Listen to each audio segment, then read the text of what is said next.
El correccional Palin. Han actualizado la seguridad hace poco con tecnología punta de Blume. Cierres por red, vigilancia robotizada.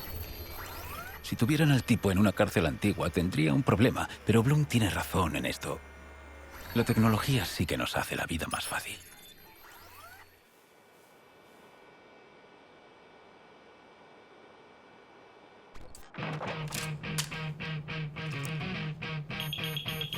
¡Quieto! ¡Suéltala! ¡Al suelo! ¡Ya! ¡Las manos a la cabeza! ¡Vamos!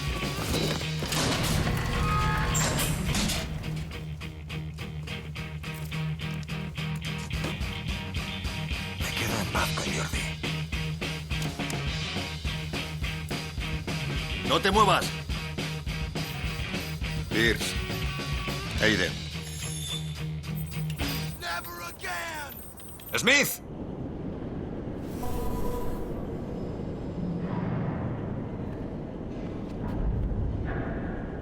Ya te lo avisé, tío.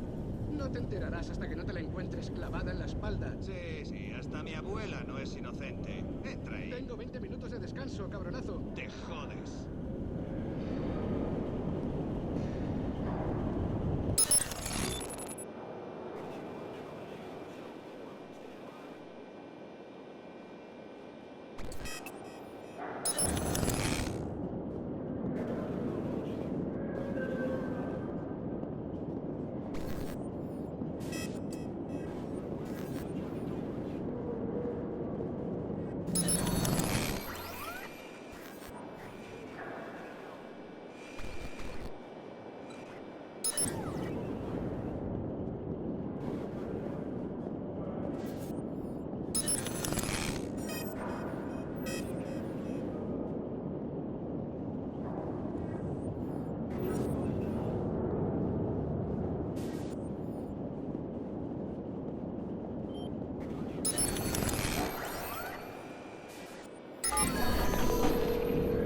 Jordi, he entrado.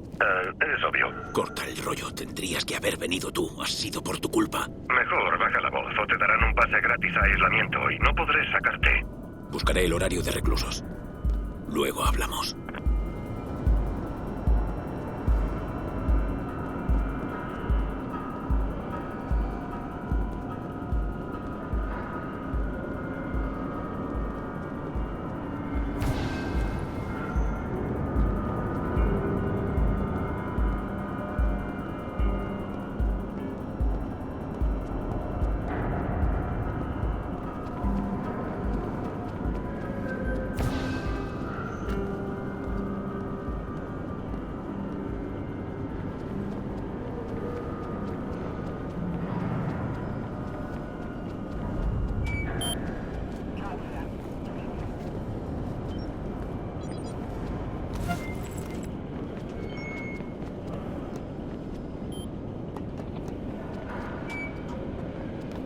Hay problemas eléctricos en la planta de celdas. Jordi, he encontrado el horario. ¿Dónde está el patio? Arriba.